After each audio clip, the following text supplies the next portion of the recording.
अब मैं बताऊँ कि मेरी शादी 2019 में अप्रैल में हुई थी। मेरी मुलाकात इस फैमिली से शादी.com के थ्रू हुई थी। जनवरी 2019 में हमारा एंगेजमेंट हुआ था।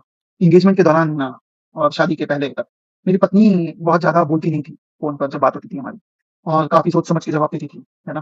तो मैं चूँकि काफ़ी बातें-वातें करने वाला बंदा हूँ, तो मैं हमेशा सोचता था कि ये तो एक समझदारी का सूचक है, एक विज़डम का मार्क है कि कोई लड़की कम बोल रही है और सोच समझ के बोल रही है, तो शी इज़ वाइज़।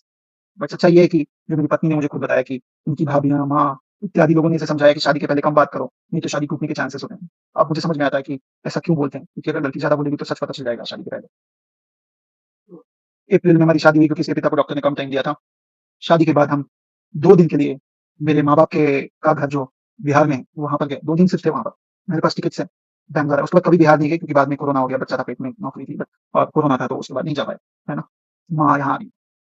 तो सिर्फ 2 दिन रहे। मेरा भाई सिर्फ 2 दिन वहाँ पर मिला है इससे निकला सिर्फ और इसने अपने सीआरपीसी 125 के क्रॉस में भी ये कबूल किया। मेरे भाई पर भी मारपीट, दहेज और मर्डर का केस है। मेरे पिताजी जो चलने में उनको दिक्कत होती है, पूजा-पाठ करने वाले आदमी, भगवान पे बहुत भरोसा है उन्हें। 2 दिन वहाँ पर मिले, घर पर शादी के बाद और 2 दिन जब इनके पिता की मृत्यु हुई थी तो जौनपुर में गए। सिर्फ 4 दिन इससे मिले। उन पर भी मर्डर दहेज, मारपीट का इल्ज़ाम है और केसेज़ हैं। अ, तो ये है, ठीक है। अभी यहाँ पे 2 दिन रहने के बाद बैंगलोर आ गए फिर हम मॉरिशस गए हनीमून के लिए जहाँ पर मुझे पता चला कि ये तो शादी नहीं करना चाहती थी, है ना?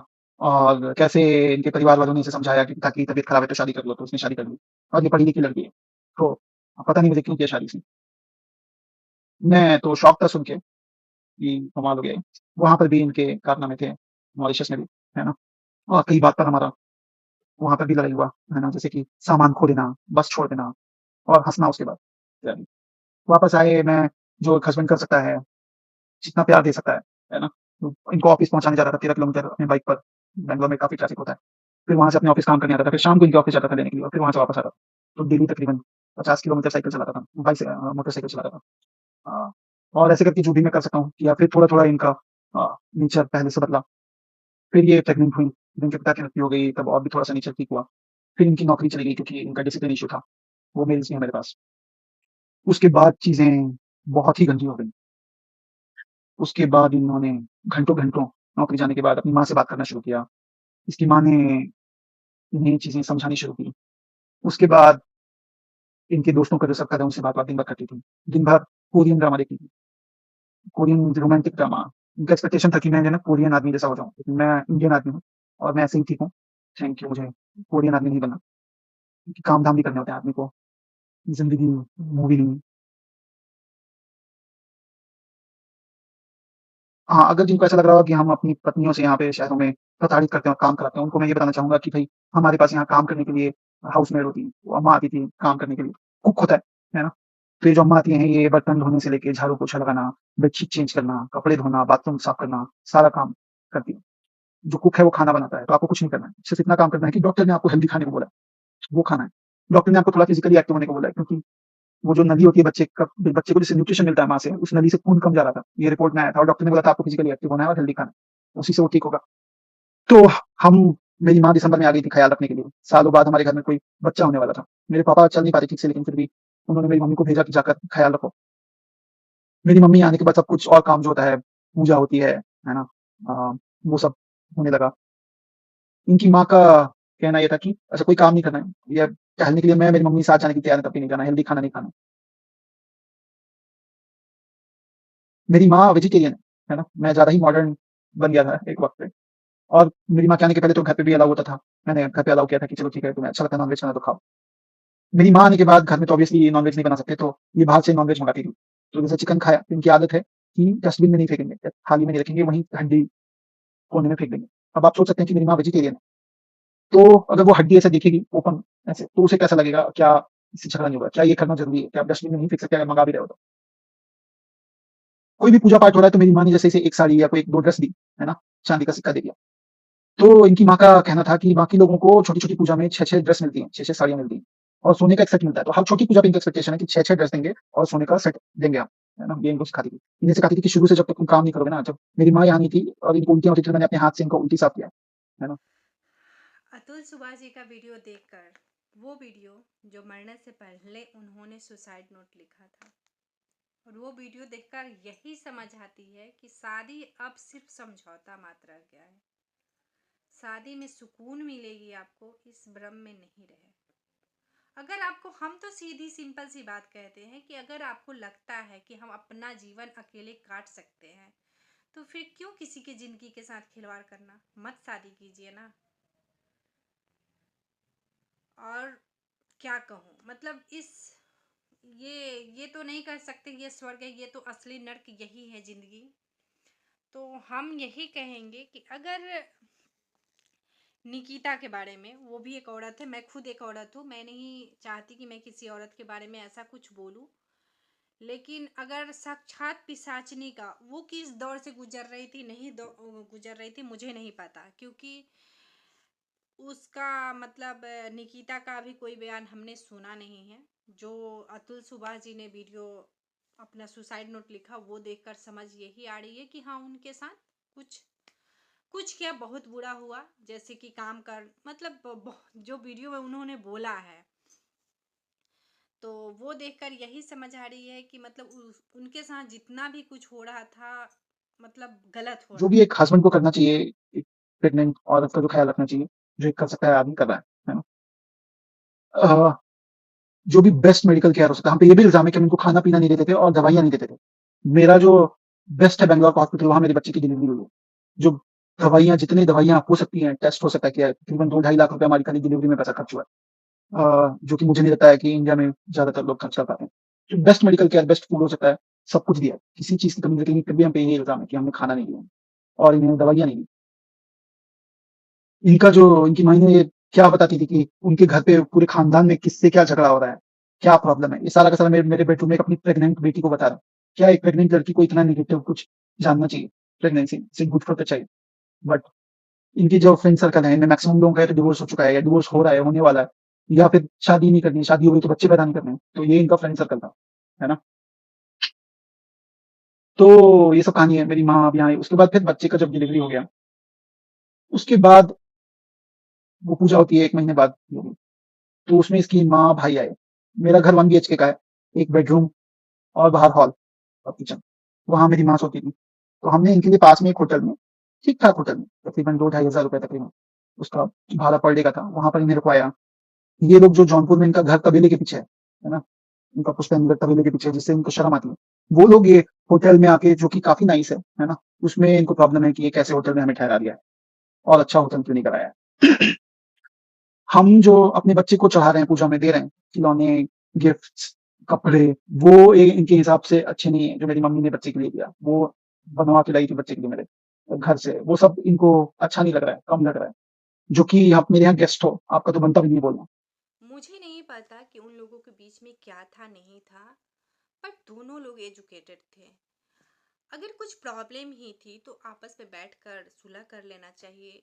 और उनके पेरेंट्स को भी चाहिए कि हाँ, अगर कुछ ऊंच नीच होती भी है ना, तो हम लोग में, खास करके हम लोग के मम्मी पापा ने जो मतलब समझाया है अभी तक, कि थोड़ा बहुत हर घर में ऊंच नीच नोक झोंक तो होती ही रहती है। लेकिन इतना मतलब एजुकेटेड होने का मतलब ये नहीं है कि हम अपने हस्बैंड को हस्बैंड नहीं समझे और वाइफ को वाइफ नहीं समझे।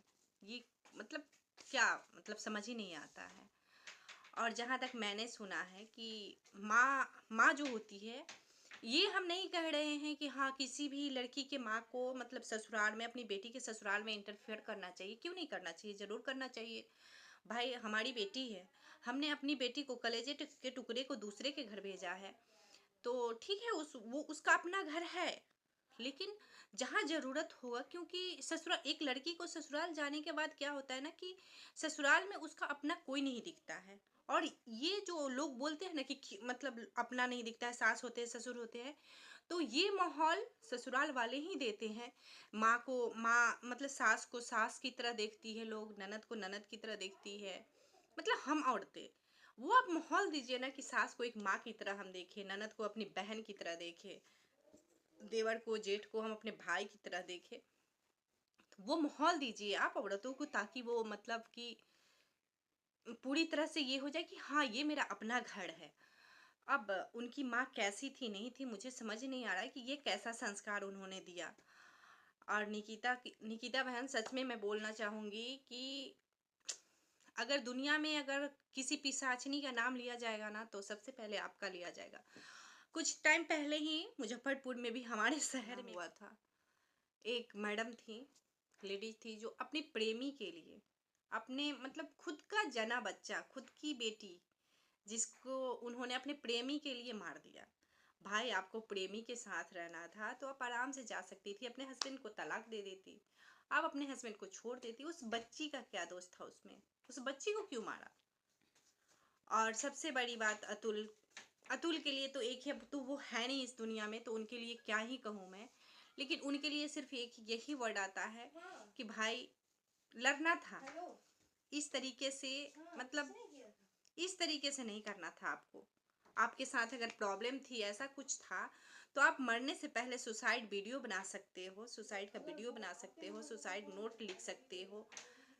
पहले भी गुहार लगा सकते थे ना, पहले भी गुहार लगा सकते थे। अरे, सोशल मीडिया में अब इतना पावर हो चुका है कि आपके लिए, मतलब हम सब थे, हम सब आपका सपोर्ट करते। आपने ये जो किया, ठीक है, मैंने ये भी देखा कि आप कानून, मतलब कानून का भी सहारा ले रहे थे, उन्होंने भी आपका साथ नहीं दिया। अरे, सोशल मीडिया, मतलब सोशल मीडिया किस दिन का अब इतना मतलब इम्प्रूव कर गया है सोशल मीडिया हमारा, कि हम अगर यहाँ बैठे रहे, बिहार में बैठकर मुजफ्फरपुर में वीडियो बना रहे हैं, तो इतनी सोशल मीडिया में पावर हो गई है ना, कि ये वीडियो बहुत दूर तक, देश विदेश तक जा सकती है। इसमें मतलब ये नहीं है कि हाँ, तो इसलिए आपको हारना नहीं था, जिंदगी से हार जाना। आपके मम्मी, आपने एक बार अपनी माँ बाप के लिए, अपने बेटे के लिए नहीं सोचा? एक बार उनका क्या गलती था? कुछ भी था, लड़ना था। जिंदगी से हार जाना मतलब ये जिंदगी नहीं होता। और लास्ट में मैं यही कहूंगी सारी महिलाओं के लिए, उन सारी महिलाओं को ये वीडियो मैं डेडिकेट करना चाहती हूँ, जो मतलब कि बार बार अपने हस्बैंड को धमकी देती है, मैं ये कर दूंगी, मैं केस कर दूंगी, मैं फलाना कर दूंगी, मैं छोड़ के चली जाऊंगी, ये कर दूंगी, वो कर दूंगी। बहन, अगर नहीं रहना चाहती हो किसी रिश्ते में, छोड़ दो। किसी को उस हद तक हैरेस मत करो कि अगला इंसान मरने के लिए मजबूर हो जाए। हर इंसान को जीने का हक है। ऐसा मत करो, इस हद तक मत गिरो कि अगला इंसान मतलब मौत को अपनाए आपके बदले। इसलिए ऐसा कभी मत कीजिए। उस जगह एक बार आप सोचती होगी, उस जगह पे जिस इंसान के लिए आप ऐसा वर्ड बोलती हो कि तलाक दे दूंगी, केस कर दूंगी, ये कर दूंगी, वो कर, अरे तलाक दे दो भाई, तलाक दे दो, वो सबसे अच्छा है। अगर उस जगह के आपके आपकी मतलब मम्मी छोड़िए, आपके पापा रहते, आपके भाई रहते, आपके चाचा रहते, तो आप क्या करती? तो बस यही रिक्वेस्ट करेंगे सारी महिलाओं से कि इस हद तक किसी भी इंसान को हैरेस मत कीजिए, इस मतलब इतना टॉर्चर मत कीजिए किसी को कि अगला इंसान मरने के लिए मजबूर हो जाए। भाई, जिंदगी है ना, अगर जान है तो जहान है, हर इंसान को जीने का हक है। तो इस हद तक टॉर्चर कभी मत कीजिए किसी को। मेरी माँ खाना बना रही है यहाँ पे इनके आने के बाद, है ना? और खुद बना के खिला रही है। बाहर से जो मँगा सकते हैं मँगा रहे हैं। उसमें यहाँ पे इनका इल्ज़ाम है कि हम इनको बासी खाना खिलाया है इन्हें। इस बात के लिए लड़ाई की। मेरी माँ बहुत दुखी थी, मैं बहुत दुखी था, लेकिन चलो ये सब हो गया। उसके बाद फिर ये लोग गए, मेरी माँ, मेरी मदर इन लॉ और ब्रदर इन लॉ यहाँ से। उसके ठीक 2 दिन बाद कोरोना का लॉकडाउन शुरू हो गया, फर्स्ट कोरोना का लॉकडाउन। अब उस कोरोना के लॉकडाउन में ना तो बाई आ सकती है काम करने वाली, ना ही अ, कुक आ सकता है। मेरी वाइफ बोल रही है कि बच्चा मुझसे नहीं सँभलेगा समय में। मैं नहीं सँभाल सकती, मुझे अपनी नौकरी भी करनी है, इनके पास नौकरी नहीं है, लेकिन बच्चा नहीं सँभाल सकती मैं बोली। अब मैंने किसी तरह से पास में कोई औरत थी, जो पास में घर है, तो सुबह-सुबह जब कोरोना का सामान-वामान खरीदने के लिए खुलता थोड़ा टाइम, तो फिर वो आती यहाँ पर, है ना? सुबह 7-8 बजे और रात को 8-9 बजे चुपके से जाती थी घर और हमारा बच्चा सँभालने में मदद किया उसने बहुत। तो अब उस समय चूँकि कुक नहीं आ रहा है और बाई काम करने वाली नहीं आ रही है, तो इसकी माँ इसे सिखा रही है कि अभी जैसा सिस्टम बन जाएगा काम करने का, वैसा ही हमेशा रहेगा। तो ये कोई काम नहीं करती थी। दिन भर ये कोरियन मूवी, माँ से बात करना, सोना, है ना? बस, और कोई काम नहीं करना। तो सुबह मुझे उठ के झाड़ू-पोछा लगाना बर्तन धोना है ना? अ, बाकी साफ-सफाई करनी, बाथरूम धोना है ना? उसके बाद अगर बाई नहीं आ पाई है उस समय तक, तब बच्चे को नहलाने में मदद करना है ना? कपड़े धोने में डालने हैं, सुखाना है ना? समेटने का काम ये खुद करती थी, क्योंकि अगर मैंने समेट के ठीक से नहीं रखा, अगर थोड़ा-सा भी इधर-उधर हो गया कपड़ा, तो फिर उसपे भी महाभारत होती थी। तो ये कपड़े समेटती थी और इसपे भी बाद में ये एक इश्यू बनाया कि कपड़े तो खुद अपने समेट के नहीं रखता था और खुद तो अपने कपड़े लेता नहीं था। क्योंकि मैं कपड़े अगर खुद अपना पहन रहा हूँ, कुछ गड़बड़ हो गया तो फिर से प्रॉब्लम। मैं अगर पहना हूँ कुछ तो वो अच्छा नहीं लग रहा है मुझ पर, वो भी प्रॉब्लम। तो मैं अलाउ करता था कि भाई कपड़े तुम ही दे दो, मैं वही पहन लेता हूँ। इस बात पर भी काफ़ी हमें सुनाया गया है ना? और फिर मुझे इन सब काम करने के बाद फिर खाना नहीं बनाएँगे तो नाश्ता लेके आना है, या तो बाहर से या तो ऑर्डर बाहर से करना है, राइट? मैं खुद अच्छा खाना नहीं बना पाता हूँ, कोशिश की लेकिन अच्छा नहीं लगा, तो दैट्स अ मूट पॉइंट। उसके बाद फिर मुझे अपने ऑफ़िस का काम करना है ना? उसके बीच में बच्चे का डायपर ये बीच में नीचे फेंक देंगे। अब वो बच्चा थोड़ा जब बड़ा हुआ तो वो नीचे चलने लगता है अपने हाथ-पैर पे, राइट? तो वो गंदगी में लौटेगा, वो डस्टबिन सामने रखा है लेकिन डस्टबिन में नहीं रखेंगे। तो मुझे वो जितनी बार भी वो नीचे फेंकेगी उतनी बार पोछा लगाना है और तब डस्टबिन में फेंकना है। अगर मैं कुछ बोल दूँ कि ये क्यों नहीं डस्टबिन में फेंक रही हो तो फिर से लड़ाई, है ना? तो ये डायनामिक्स था। तो जो लोग ये बोल रहे हैं कि हम प्रताड़ित कर रहे हैं, घर काम में हाथ नहीं बटाते, और ये सब वाइफ ने कुछ-कुछ बातें तो एक्सेप्ट भी की है कोर्ट में अपने क्रॉस एग्ज़ामिनेशन। तो ये फर्स्ट कोरोना का हाल है ना? उसके बाद इनका चूँकि नौकरी चला गया तो एक अलग रोना-धोना है ना? इनको अपने कज़न से प्रतिस्पर्धा है कि वो अच्छा कर रहे हैं अपनी नौकरी में और मेरी नौकरी चली गई है ना? अब इनमें वो है और ये नेगेटिव साइकिल रोज़-रोज़ का है। मैं बोला कि पढ़ाई करो, चूँकि मैं अपनी फ़ील्ड में बहुत अच्छा हूँ। मैं आर्टिफ़िशियल इंटेलिजेंस की फ़ील्ड में काम करता हूँ और मैं अपनी फ़ील्ड में अच्छा ही नहीं हूँ, बहुत अच्छा हूँ। मेरे एज ग्रुप में दुनिया में शायद ही कुछ ऐसे लोग होंगे जो शायद मेरे लेवल ऑफ मेरा जितना अकाउंटेबिलिटी है और जो रिस्पॉन्सिबिलिटी मेरी कंपनी में है उतना मेरे एज में किसी को मिलता है जनरली। तो मैंने कहा कि पहले ये कस्टमर केयर का काम करती थी। मुझे झूठ बताया था नौकरी के पहले, शादी के पहले, कि क्या काम करती हैं। मुझे ऐसा दिखाया था कि ये जो हैं एनालिस्ट हैं, लेकिन ये कस्टमर सक्सेस एनालिस्ट है, मतलब कस्टमर का कॉल आता है, उसका प्रॉब्लम सॉल्व करते हैं। ठीक है? तो फिर मैंने इन्हें बोला कि कंप्यूटर साइंस में ग्रेजुएट हो, मैं तुम्हें पढ़ाता हूँ, है ना? लेकिन पढ़ाई में मन लगता नहीं है। तो मैंने इन्हें प्रोग्रामिंग करना सिखाया, है ना? आपको लग रहा होगा बीटेक कंप्यूटर साइंस से किए हैं, तो इनको कुछ प्रोग्रामिंग आती है, कुछ प्रोग्रामिंग नहीं आती। तो प्रोग्रामिंग करना सिखाया इन्हें। इन्हें आर्टिफिशियल इंटेलिजेंस सिखाना शुरू किया। इन्हें इंटरव्यूज़ दिलवाए इतनी सारी कंपनी में, इनका रिज़्यूमे बनवाया। हर इंटरव्यू के बाद क्या क्वेश्चन्स का कैसे जवाब देना है ये सिखाया। मेरी कंपनी में भी इंटरव्यू दिलाया जहाँ सिलेक्ट नहीं हुई। ऐसे कुछ नहीं भी तो 2 दर्जन कंपनियों में इनका सिलेक्शन नहीं हुआ। फिर 1 साल बाद इनका ये में सिलेक्शन हुआ अप्रैल 2021 में, और अप्रैल 2021 के अंत में इनका जॉइनिंग था और ठीक उसके 18-19 दिन बाद चली गई जॉइनिंग के। वो पूरी कहानी मैं बताऊँगा आपको। सेकंड कोरोना में जब ये गई हैं, तब उस समय उस टाइम पे एग्ज़ैक्टली उस टाइम पे पूरी इंडिया में सबसे ज़्यादा कोरोना केसेज़ बैंगलोर में थे। सबसे पूरी दुनिया में ज़्यादा केसेज़ इंडिया में थे। ऐसे टाइम पे जब एक्टर्स एंड पॉलिटिशियंस को हॉस्पिटल में जगह नहीं मिल रही थी, सारी जगह पे हाहाकार मचा हुआ था, है ना? ऐसे टाइम पे ये गई हैं, है ना? तो अब हुआ ये कि सेकंड कोरोना जब शुरू हुआ तो लॉकडाउन फिर से शुरू हो गया, तो इनकी माँ की का दुकान बंद हो गया वहाँ पे, और बोल रही थी वो घर पे और उनको पैसे चाहिए थे। अब ये पैसे का जो मामला है ये एक पूरा पैरेलल थ्रेड है, जो मैं आपको बताना चाहूँगा। सारे प्रूफ कोर्ट में सबमिट किए हैं और मेरे परिवार के पास भी ये सारे प्रूफ्स रहेंगे। आप में से कोई भी चूँकि ये केस खत्म हो गया है तो ये एक्सेस कर सकता है, जान सकता है ना? तो मैं आपको डेट्स के साथ बताना चाहूँगा कि क्या-क्या कब-कब पैसे लिए हैं। तो इनके फादर की डेथ के कुछ महीनों बाद इनकी मदर एक्टिवेट हो गईं और मेरी वाइफ ने प्रेशराइज़ करना शुरू किया मुझे पैसा देने के लिए। तो सबसे पहले इन्होंने 3 लाख रुपए माँगे मई 2020 में ही, है ना? और ये 3 लाख रुपए इसलिए बोल के माँगे कि और जो मैंने उनके सिंघानिया ट्रेडिंग कंपनी के अकाउंट में डाला है, आईडीबीआई बैंक में, और फिर बाकी के कुछ पैसे अनुराग निशा सिंघानिया बंधन बैंक में डाला है ना? वो सारी की सारी डिटेल्स हैं। तो सबसे पहले 3 लाख माँगा इन्होंने ये बोल के कि मैं हम पहले ही परचेज़िंग कर लेंगे विंटर के टाइम का मटीरियल, और फिर विंटर के टाइम पे हम उसे सस्ते दाम पे खरीद के महँगे दाम में बेचेंगे, प्रॉफिट अच्छा होगा। मेरे वाइफ के प्रेशर डालने की वज़ह से मैंने 3 लाख रुपए दे दिए और मुझे लग रहा था कि भई चलो ठीक है। उसके बाद फिर इन्होंने और पैसे माँगने शुरू किए। मैंने काफ़ी टाइम तक ऐसे अवॉइड किया कि अभी नहीं है, अभी नहीं है। लेकिन फिर इन्होंने बहुत प्रेशर डाला कि हमें फिर से अगले साल 2021 में मार्च में, कि अभी हमें फिर से सारा का सारा बरसात के सीज़न का और विंटर के सीज़न का परचेज़िंग करना है। तो अभी हमें अगर पैसे दे दोगे तो प्रॉफिट होगा। तो इन्होंने मुझसे समझ लो कुछ 15 लाख रुपए और माँगे। तो 18 लाख रुपए पहले के 3 लाख और 15 लाख बाद में माँगे। मैंने कहा ठीक है। तो मैंने मार्च में 9 लाख रुपए डाले इनको, है ना? और अप्रैल 2021 में 4 लाख रुपए डाले। तो अभी तक आप सोच सकते हो 9 4 13 14 16 16 लाख रुपए 17 अप्रैल 2021 तक मैंने दिए हैं। उसके बाद इनका कहना है कि हमें पहले 15 लाख माँग रहे थे, है ना? उसमें से 13 लाख दे दिए, है ना? अब इनका डिमांड अचानक से हो गया अप्रैल में कि हमें 50 लाख रुपए और चाहिए। अच्छा, क्यों चाहिए? इसलिए चाहिए कि ये माल के लिए नहीं चाहिए। अब चूँकि ये तबेले के पीछे के घर में रहते थे, है ना? तो इनको इनके बेटे को शर्म आती थी। मेरे ब्रदर इन लॉ को शर्म आती थी अनुराग सिंघानिया को, और उस पीयूष सिंघानिया को। This is a reminder, drink water. This is a reminder, drink water. तो उसे शर्म आती थी। तो इनको सबसे पहले 1 करोड़ का तकरीबन का घर जौनपुर के सेंटर के इलाके में, मेन मार्केट में ऐसा चाहिए जहाँ नीचे दुकान, ऊपर घर हो सके, है ना? और भाई साहब इनके पास कितने पैसे हैं अपने, तो 10 लाख रुपए इनके पास है, 90 लाख रुपए दूसरों से चाहिए। मुझसे ऑलरेडी 13 लाख रुपए ले चुके हैं, 50 लाख रुपए और चाहिए, बाकी बोल रहे हैं हम खुद अरेंज करेंगे। मैंने इनको बताया कि भाई मैं तो पहले पैसे दूंगा नहीं, और अभी तक जो मेरे पैसे लिए और तुम ये बोल के बिजनेस करेंगे, वो पहले पैसे रिटर्न करो। क्योंकि जो तुम्हारा आइडिया है कि मैं 1 करोड़ का मकान खरीदूंगा, 10 लाख रुपए तुम अपनी दुकान से अपनी इनकम बता रहे हो। अब तुम 1 करोड़ का मकान खरीदोगे तो खाली इंटरेस्ट 1 करोड़ का 10 लाख रुपए होता है तकरीबन, तुम तो कभी प्रिंसिपल अमाउंट चुका ही नहीं पाओगे। तो इनके अगेंस्ट इसका आर्ग्यूमेंट था कि भाई हम अभी 10 लाख रुपए कमा रहे हैं, लेकिन जब नई दुकान खुलेगी तो मेरा 50 लाख तक इनकम हो जाए। ये इनका स्पेकुलेशन है, और इसके स्पेकुलेशन के हिसाब से मैं इनको कितने 50 और ये 13 लाख ऑलरेडी 63 लाख रुपए मैं इनको दे रहा हूँ।